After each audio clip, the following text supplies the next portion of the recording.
찬송가 413장입니다.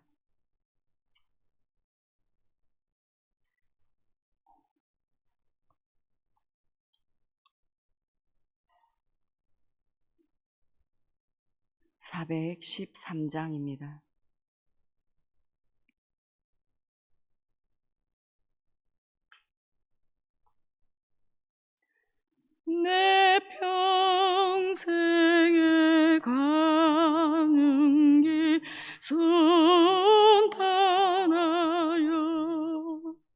늘 잔잔한 강 같든지 큰 풍파로 무섭고 어렵든지 나의 영혼은 늘 편하다. 내 영혼 평안해.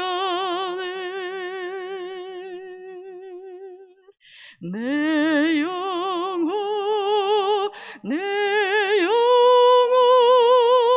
평안해.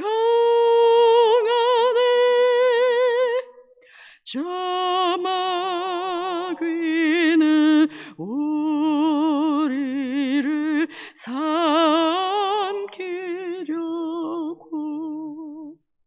입 벌리고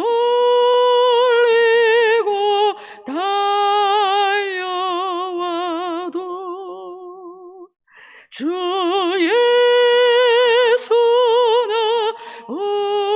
우리의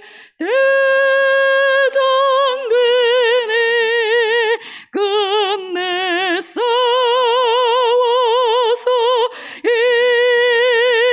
이기리라. 내 영혼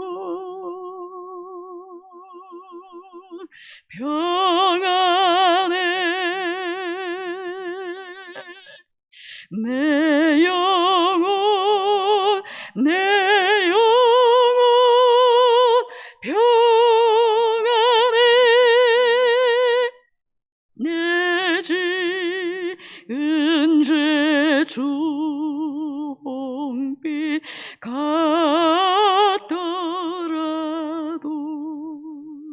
주 예수께 다 아뢰면 그 십자가 피로써 다시 쓰사 흰 눈보다도 정하리라.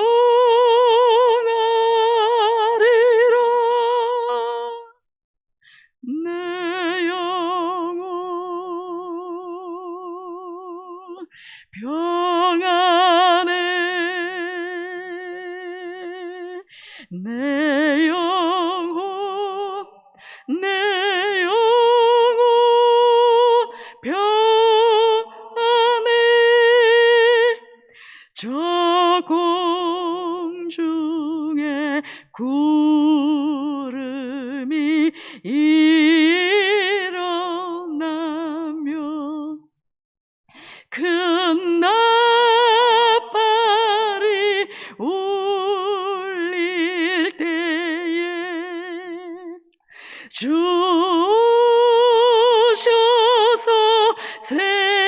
세상을 심판해도 나의 영혼에 겁없으리.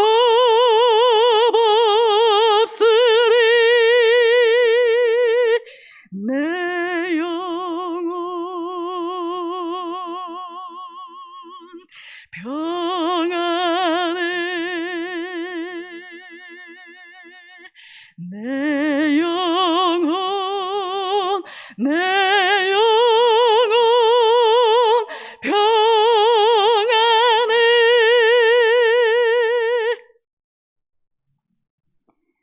욥기 2장 1절에서 13절 말씀입니다.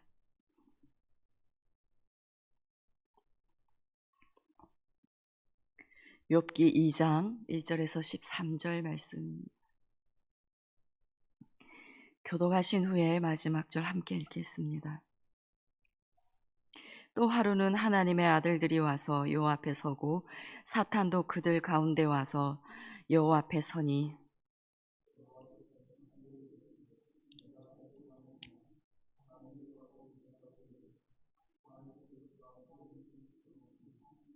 여호와께서 사탄에게 이르시되 네가 내 종 욥을 주의하여 보았느냐. 그와 같이 온전하고 정직하여 하나님을 경외하며 악에서 떠난 자가 세상에 없느니라.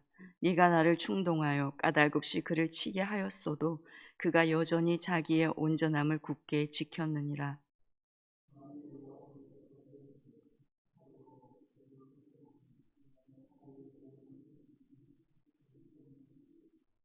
이제 주의 손을 펴서 그의 뼈와 살을 치소서. 그리하시면 틀림없이 주를 향하여 욕하지 않겠나이까.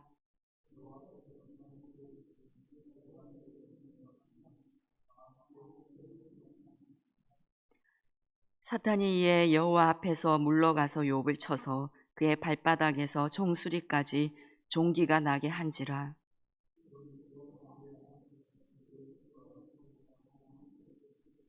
그의 아내가 그에게 이르되 당신이 그래도 자기의 온전함을 굳게 지키느냐 하나님을 욕하고 죽으라.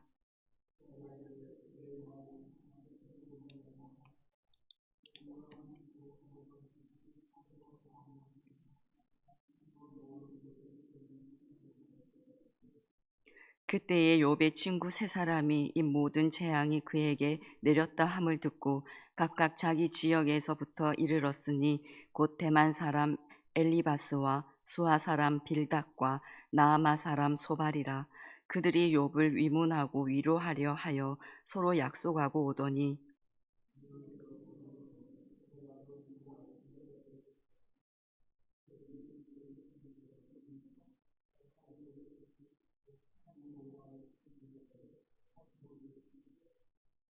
밤낮 7일 동안 그와 함께 땅에 앉았으나 욥의 고통이 심함을 보므로 그에게 한마디도 말하는 자가 없었더라. 아멘. 어제 본문에서 욥은 그의 모든 재산을 잃어버리고 그의 모든 자녀들이 죽는 엄청난 일을 당했는데 그 상황에서도 욥은 주신 이도 여호와시요 거두신 이도 여호와시요 라고 고백하며 하나님을 찬송하였습니다. 그 상황에서도 하나님을 원망하지 않았습니다. 욥은 첫 번째 시험을 너무나 훌륭하게 통과하였습니다. 세상에 욥만큼 할 사람은 없을 것 같습니다. 그의 하나님을 향한 진정성이 충분히 증명되었습니다. 그러면 여기서 끝이 나야 할 것 같은데 욥의 시험은 여기서 끝나지 않습니다. 3절을 보겠습니다. 여호와께서 사탄에게 이르시되 네가 내 종 욥을 주의하여 보았느냐. 그와 같이 온전하고 정직하여 하나님을 경외하며 악에서 떠난 자가 세상에 없느니라. 네가 나를 충동하여 까닭없이 그를 치게 하였어도 그가 여전히 자기의 온전함을 굳게 지켰느니라. 그 혹독한 고난을 믿음으로 통과한 욥을 하나님은 매우 자랑스러워하셨습니다. 사탄에게 욥처럼 온전하고 정직하여 하나님을 경외하며 악에서 떠난 자가 세상에 없다. 그는 여전히 자기의 온전함을 굳게 지켰다라고 자랑하십니다. 하나님은 욥을 기뻐하며 자랑하셨습니다. 저와 여러분이 욥처럼 하나님께서 자랑하고 싶은 그런 믿음의 사람이 되기를 원합니다. 하지만 3절에 까닭 없이 그를 치게 하였어도 아무리 생각해도 이유를 알 수 없는 까닭 없는 그런 고통을 당할 때 온전함을 지켜내는 것은 쉽지 않습니다. 욥은 모든 자녀를 잃고 모든 재산을 잃었지만 우리에게 그런 일은 없어야 하지만 예를 들어 자녀 한 명만 잃어도 우리에게서 주신 이도 여호와시요 거두신 이도 여호와시요 여호와 이름이 찬송을 받으실지니이다 그렇게 고백할 수 있겠습니까? 어렵습니다. 그런 고백은 상상도 못할 것 같습니다. 그런 일을 당한 분들이 시간이 많이 흘러도 아픔과 슬픔에서 벗어나지 못하고 하나님을 온전히 신뢰하지 못하고 오랫동안 고통 가운데 있는 것을 보았습니다. 이렇게 나름 신실한 삶을 살았다는 그런 사람들에게 까닭을 알 수 없는, 이유를 알 수 없는 고난의 폭풍이 몰아치면 갑자기 그렇게 황당한 일을 당하게 되면 하나님 저한테 왜 이러십니까? 라고 오히려 분노하며 소리치는 경우를 많이 봅니다.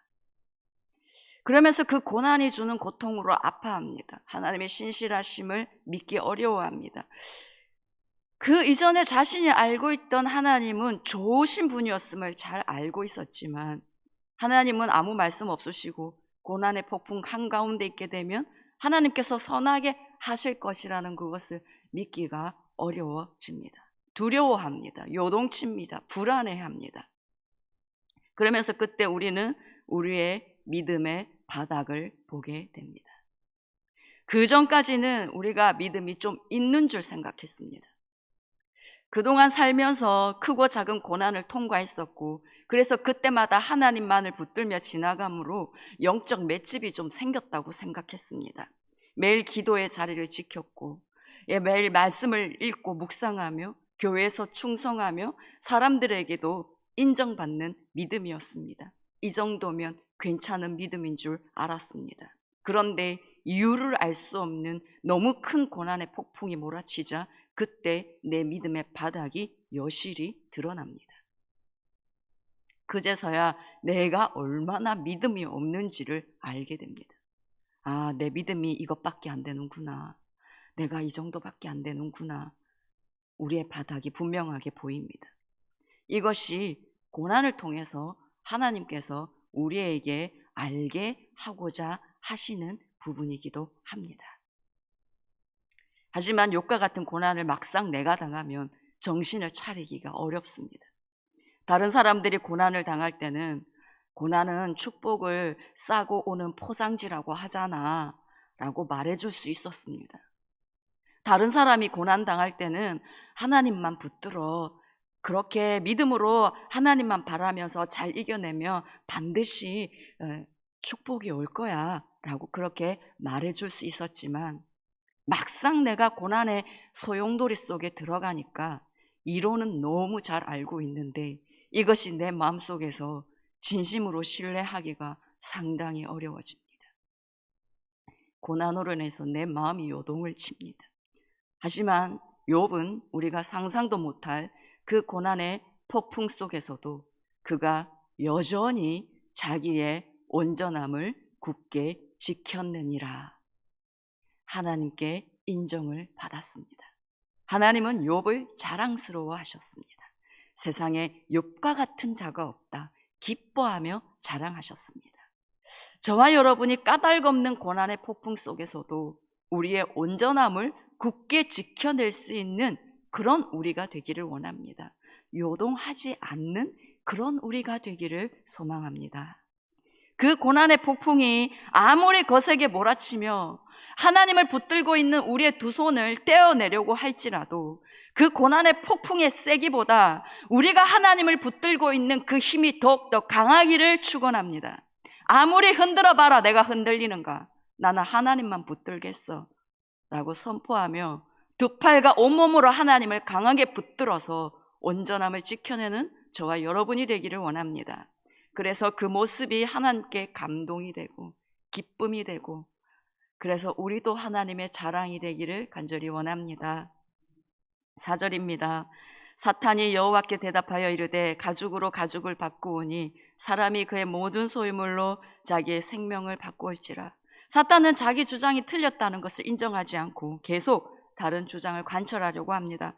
사람이 그의 모든 소유물로 자기의 생명을 바꾸올지라. 이 말은 사람에게 가장 중요한 것이 자기 생명이기 때문에 사람은 생명을 위해서라며 뭐라도 버릴 수 있다, 이런 뜻입니다. 그래서 사단은 5절에 말합니다. 이제 주의 손을 펴서 그의 뼈와 살을 치소서. 그리하시면 틀림없이 주를 향하여 욕하지 않겠나이까. 만약 주님이 욥의 몸을 치신다면 욥은 틀림없이 하나님을 향해서 욕할 거라고 주장합니다. 그러자 하나님은 욥의 생명만큼은 건들지 말고 라고 말씀하시며 그 조건을 다시고 사탄에게 욥을 맡기십니다. 7절을 보시겠습니다. 사탄이 이에 여호와 앞에서 물러가서 욥을 쳐서 그의 발바닥에서 정수리까지 종기가 나게 한지라. 욥에게 난 이 종기가 얼마나 가려웠는지 8절을 보시면 욥이 재 가운데 앉아서 질그릇 조각을 가져다가 몸을 긁고 있더니 얼마나 가려웠는지 질그릇 조각으로 몸을 긁을 정도입니다. 이런 피부병은 당시 고대 근동에서는 저주받은 자나 악인에게 임하는 심판으로 인식이 되었습니다. 그래서 욥이 뭔가 은밀하게 죄를 지었기 때문에 이런 고통을 당한다라고 사람들은 그렇게 추측을 하게 되었습니다. 욥은 격리되어서 마을밖 잿더미에 앉아서 깨진 그릇 조각으로 피부를 긁는 신세가 되었습니다. 모든 것을 다 잃어버리고 육체적, 정신적, 물질적으로 엄청난 고통을 당했습니다. 사회적으로도 격리되었습니다. 욥은 지옥으로 떨어졌습니다. 9절입니다. 그의 아내가 그에게 이르되 당신이 그래도 자기의 온전함을 굳게 지키느냐 하나님을 욕하고 죽으라. 욥에게 남은 것은 아내밖에 없었습니다. 그런데 아내마저 욥에게 하나님을 욕하고 죽어라 합니다. 욥의 아내의 입장을 생각해 보면 욥의 아내도 갑자기 10명의 자녀와 모든 재산을 잃어버렸습니다. 정신적으로도 그녀가 버티기가 매우 어려웠을 것입니다. 그래서 그녀는 죄도 없는 남편이 당하는 그 고통을 보면서 하나님을 욕하였나 봅니다. 그리고 그럼에도 불구하고 하나님을 향해서 자기의 온전함을 지키고 있는 그 욥을 보면서 더 화가 나서 욥을 향해서 하나님을 욕하고 죽어라 합니다. 남편까지 죄를 짓도록 유도하고 있습니다. 욥의 아내는 사탄의 통로가 되었습니다. 욥의 아내는 욥과 같은 온전함이 없었습니다. 그녀의 믿음은 하나님이 그녀에게 복 주시고 보호해 주시고 잘되게 해 주시기 때문에 믿는 믿음이었던 것이 그대로 드러났습니다. 그녀의 하나님을 향한 믿음은 순전한 믿음이 아니었습니다. 조건부였습니다. 이후 욥의 아내에 대한 말씀은 성경에 나오지는 않습니다. 하지만 욥의 아내는 이 뒷부분에 욥이 다시 얻은 10명의 자녀를 낳은 그 아내가 아니라고 해석들을 합니다. 욥은 치유받고 회복한 후에 부자였기 때문에 재혼했을 가능성이 매우 높습니다. 욥의 첫 번째 아내는 영적으로 둔하고 믿음이 없음으로 인해서 고난의 골짜기에서 그만 실족해 버렸습니다.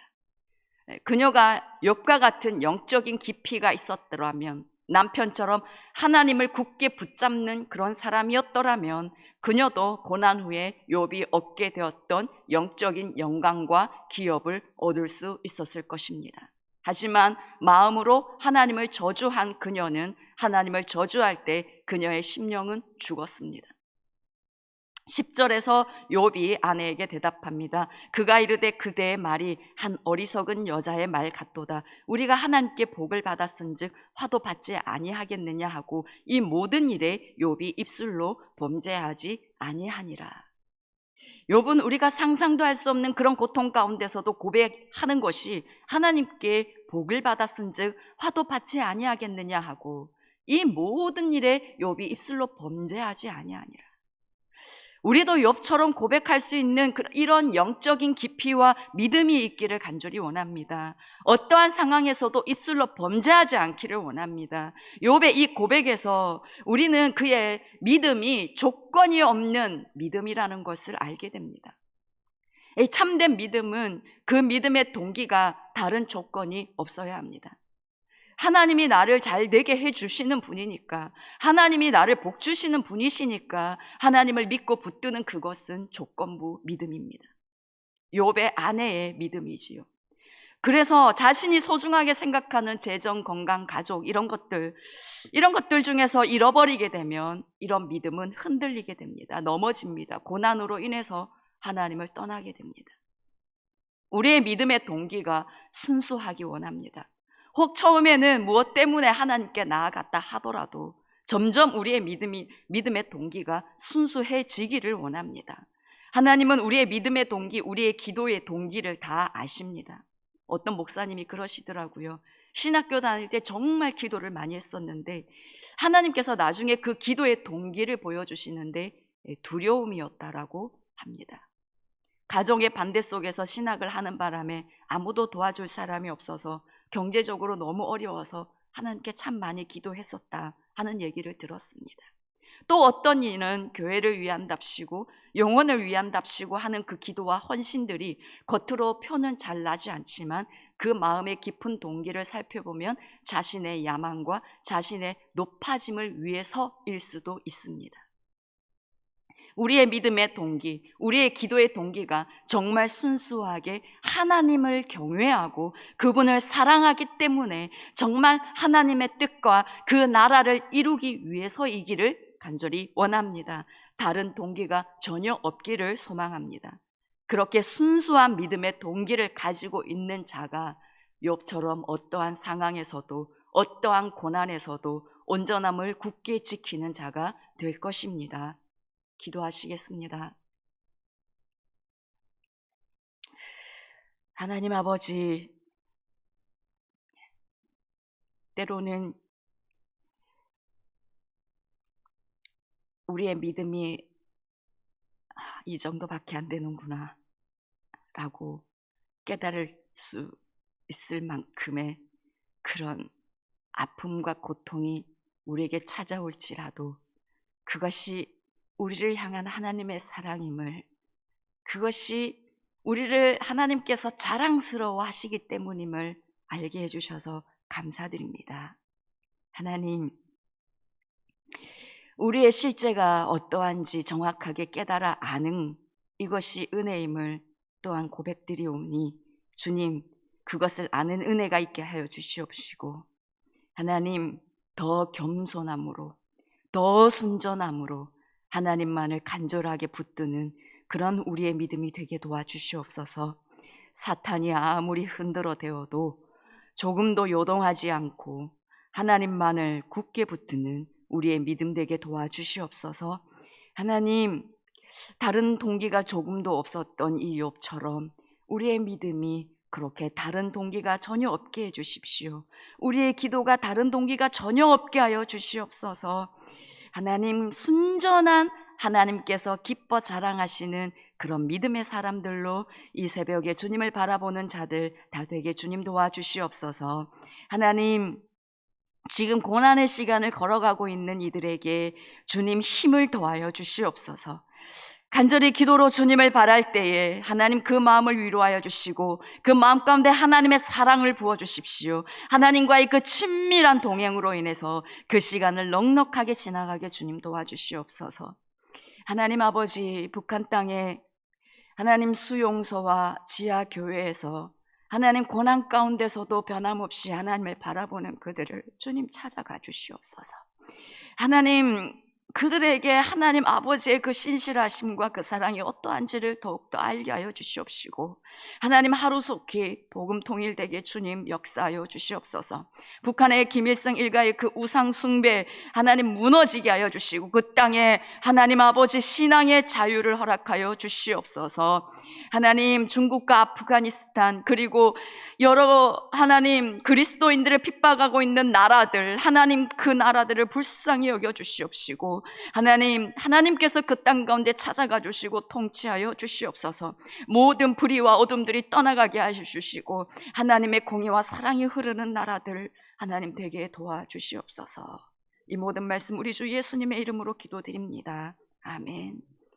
하늘에 계신 우리 아버지, 아버지의 이름을 거룩하게 하시며 아버지의 나라가 오게 하시며 아버지의 뜻이 하늘에서와 같이 땅에서도 이루어지게 하소서.